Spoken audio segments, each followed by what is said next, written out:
Halo sahabat semua, jumpa lagi ya dengan saya atas nama Nela Savana Aufa.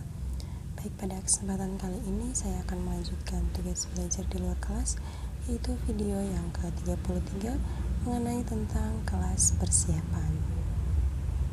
Baik, langsung saja. Berikut jawaban dari saya. Baik, yang pertama yaitu apa yang dimaksud dengan kelas persiapan.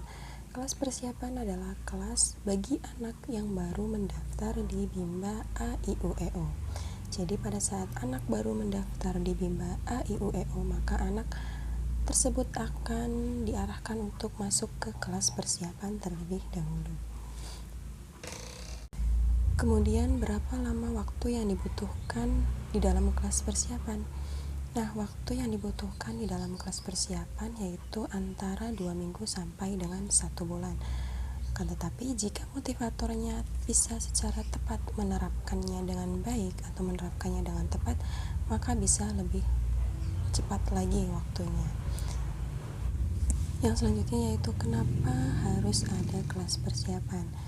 Tujuannya yaitu agar penyampaian materi di kelas persiapan lebih efektif, sehingga akan berdampak pada meningkatnya minat dan juga kemampuan dari anak. Kemudian materi yang diberikan apa saja? Materi yang diberikan di kelas persiapan yaitu hampir keseluruhannya adalah dalam bentuk verbal, seperti verbal huruf, verbal kata, verbal dikte, dan juga huruf simbol. Nah, untuk verbal hurufnya yaitu diperkenalkan huruf verbal A, I, U, E, O, kemudian huruf verbal B, D, E, K, M, P, S, Y, dan juga huruf verbal J, L, N, T, R, C. Kemudian di verbal katanya yaitu 4 HVK atau 4 huruf verbal kembar, dan juga 4 HVS atau 4 huruf verbal sederhana. Kemudian di dalam verbal diktenya anak diperkenalkan D4 HVK atau dikte 4 HVK, dan juga D4 HVS atau dikte 4 huruf verbal sederhana. Dan ada juga pengenalan huruf simbol A, I, U, E, O dengan batasan tertentu. Yaitu tujuan utama dan tujuan khususnya apa? Nah, tujuan utamanya yaitu agar anak menyukai kegiatan yang ada di dalam kelas persiapan, agar anak antusias dan agar anak semangat mengikuti kegiatan di kelas persiapan. Nah, adapun tujuan khususnya yaitu agar anak terampil berbahasa Bimba dengan sederhana. Kemudian tujuan khusus yang kedua yaitu agar anak mampu menyebutkan dan menunjuk huruf simbol A, I, U, E, O secara berurutan meskipun anak belum mengetahui simbol huruf A, I, U, E, O-nya. Yang selanjutnya yaitu bagaimana cara mengevaluasi tujuan utama dan juga tujuan khususnya.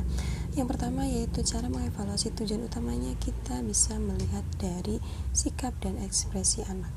Ketika anaknya sudah bersemangat, sudah antusias, dan sudah tertarik untuk mengikuti di kelas persiapan, maka tujuan utamanya sudah tercapai.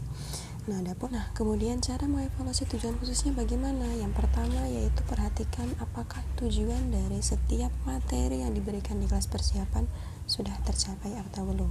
Kemudian cara mengevaluasi tujuan khusus yang kedua yaitu perhatikan apakah anak sudah terampil menyebut dan menunjuk huruf A, I, U, E, O secara berurutan meskipun anak belum mengenal huruf simbolnya. Kemudian apa indikatornya anak bisa dipindahkan dari kelas persiapan ke kelas lanjutan? Nah, indikatornya yaitu jika tujuan dari kelas persiapan sudah terpenuhi.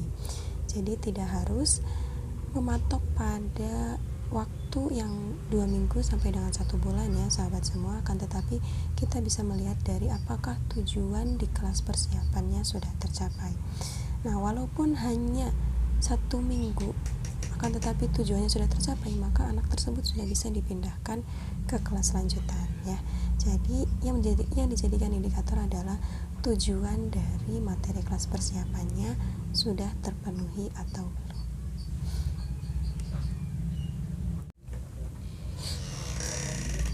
Baik, kurang lebihnya demikian ya jawaban dari saya mengenai tentang kelas persiapan. Mohon maaf apabila masih banyak kekurangan dan juga kesalahan dari saya. Terima kasih dan sampai jumpa. Salam Bimba, tetap semangat dan terus belajar.